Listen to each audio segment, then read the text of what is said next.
बना रहे हैं, प्रतिदिन 35 किलोमीटर सड़कें बना। के अलावा भी हम बड़े स्तर पर कनेक्टिविटी को बढ़ावा दे रहे हैं। स्थितियां पहले की तुलना में इस प्रकार बदली हैं कि मुझे आए दिन यारों के किसी न किसी कार्यक्रम में आकर सड़कों का, टनल्स का और ऐसे सैकड़ों प्रोजेक्ट का उद्घाटन करने का अवसर मिलता रहता है। साथियों, रक्षा मंत्री के रूप में मुझे बीआरओ द्वारा किए गए कामों को नजदीक से कई बार देखने का अवसर भी। पिछले कुछ वर्षों में मैंने देखा है कैसे बीआरओ ने बॉर्डर एरियाज में इंफ्रास्ट्रक्चर डेवलपमेंट में क्रांति ला। बीआरओ ने जो काम किया है वह न केवल राष्ट्रीय सुरक्षा के लिए आवश्यक, बल्कि दूर दराज के क्षेत्रों की अर्थव्यवस्था को बढ़ावा देने में भी यह सहायक सिद्ध हो रहा है। पिछले 4 वर्षों में ही आज के 50 नए प्रोजेक्ट के इनॉग्रेशन सहित बीआरओ ने 13,743 करोड़ रुपए के कुल इन्वेस्टमेंट के साथ 456 इंफ्रास्ट्रक्चर प्रोजेक्ट को सफलतापूर्वक पूरा किया है। इसके लिए मैं बीआरओ को बधाई देता हूं। साथियों, बीआरओ की काम की क्वालिटी भी मैं कह सकता हूं ये वर्ल्ड क्लास की है। इसका एक प्रमुख उदाहरण सेला सुरंग है, जिसका उद्घाटन पिछले वर्ष ही हमारे प्रधानमंत्री जी ने किया। यह रणनीतिक रूप से महत्वपूर्ण क्षेत्रों में कनेक्टिविटी बढ़ाने के लिए हमारी सरकार की प्रतिबद्धता आते हुए बेहद गौरव की अनुभूति हो। पिछले 5 वर्षों में ही बीआरओ का बजट लगभग 2 गुना हो गया, जिससे सीमा पर बेसिक इंफ्रास्ट्रक्चर के विकास में ताड़-तोड़ प्रगति हुई है। वित्तीय वर्ष 2024-25 में बीआरओ ने 16,600 करोड़ रुपए, 16,600 करोड़ का रिमार्केबल एक्सपेंडिचर किया, जो अपने आप में यह ऐतिहासिक। साथियों, बीआरओ ने खुद को सबसे चुनौतीपूर्ण और सुरक्षा के सेंसिटिव एरियाज में भी बेसिक इंफ्रास्ट्रक्चर के विकास के लिए प्रमुख एजेंसी। छत्तीसगढ़ के नक्सल प्रभावित क्षेत्रों में भी बीआरओ महत्वपूर्ण सड़क प्रोजेक्ट का सफलतापूर्वक कर। आप सब तो जानते ही हैं, जहां कोई नहीं पहुंचता वहां तक जाने वालों को ट्रेल ब्लेजर कहते हैं। बीआरओ के मामले में भी मैं यह कह सकता हूं, जहां तक आम सड़कें नहीं पहुंचती वहां बीआरओ पहुंचती। यानी बीआरओ हमारे देश का रियल ट्रेल ब्लेजर है।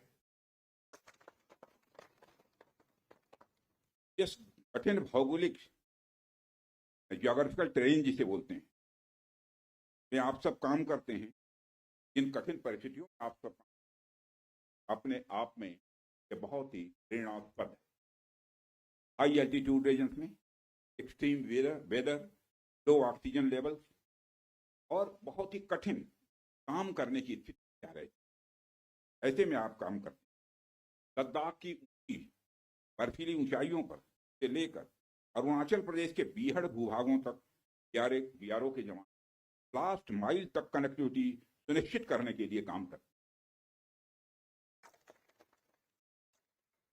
और हमारे अरुणाचल प्रदेश के यहाँ पर हमारे केंद्र में जो मंत्री जी जानते हैं, तो मैं इनसे पूछता था कि आप लोग कन्वेंसिंग कैसे करते हैं चुनाव के दौरान, तो उसकी चर्चा करते हैं। तो सचमुच हम लोग तो इधर रहने वाले लोग कल्पना भी नहीं करते। कई बार इन्हें सब जीरो टेम्परेचर, लैंड स्लाइड और अवलांच का भी सामना करना। इन सारी विपरीत परिस्थितियों के बावजूद बीआरओ हमारे राष्ट्र के सीमा बुनियादी ढांचों को मजबूत करने के लिए पूरी तरह से, यह वास्तव में आपका ये बात की जो कनेक्टिंग प्लेसेस, कनेक्टिंग पीपुल, यानी स्थान को जोड़ने का मतलब होता है लोगों को आपस में। साथियों, मैं यहां दोहराने की जरूरत नहीं समझता हूं कि बीआरओ का सबसे बड़ा रोल का रणनीतिक रोल है, स्ट्रेटेजिक।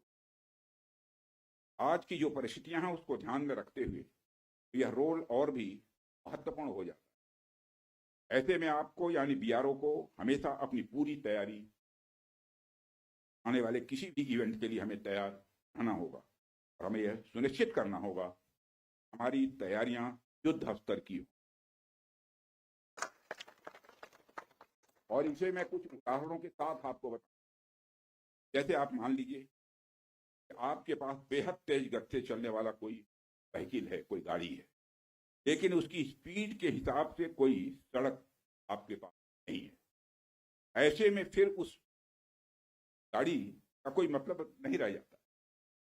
हमारे पास कितने भी बड़े टैंक या आर्मर्ड व्हीकल क्यों न हो, यदि सही समय पर सही स्थान पर नहीं पहुंच पा रहे हैं, उनका कोई मतलब। यदि हम नए नए फाइटर प्लेन्स अपने बेड़े में शामिल करें, लेकिन हमारे पास एयरबेस की अच्छी फैसिलिटी न, तो उनका कोई महत्व नहीं रह जाता।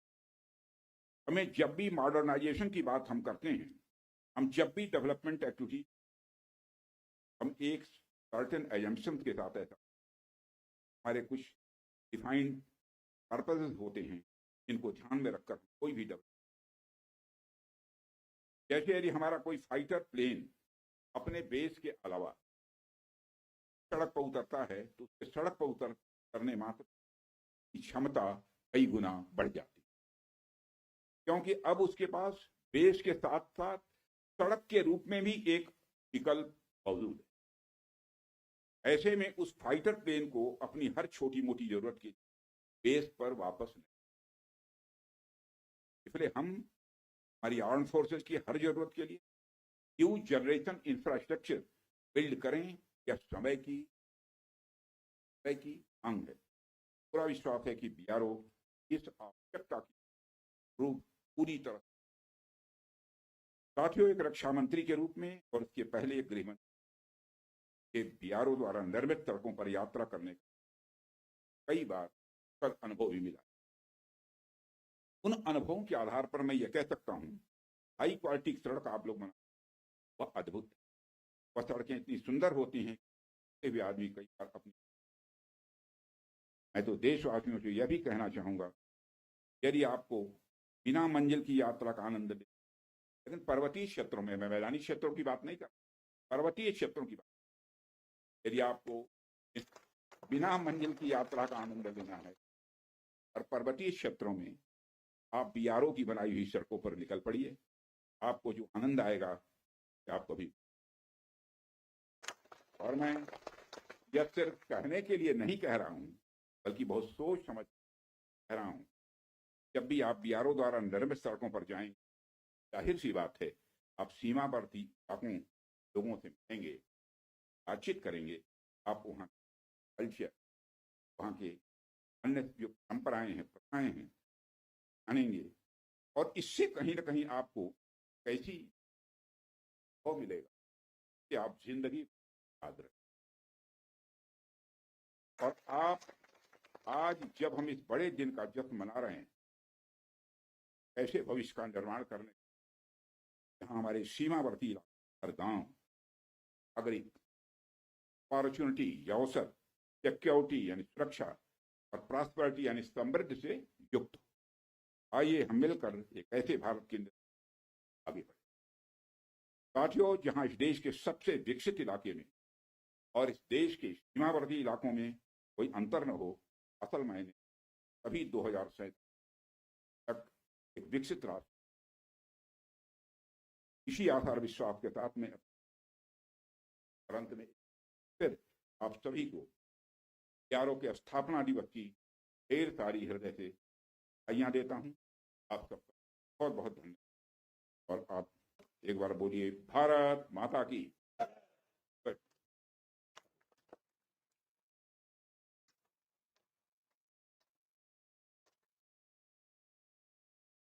धन्यवाद माननीय रक्षा मंत्री जी। आपके बहुमूल्य मार्गदर्शन एवं उत्साहवर्धक विचारों के लिए हम सभी हृदय से कृतज्ञ हैं। वीडियो कॉन्फ्रेंस के माध्यम से हमारे साथ जुड़े गणमान्य अतिथियों का माननीय रक्षा मंत्री की ओर से हम हृदय से आभार व्यक्त करते हैं।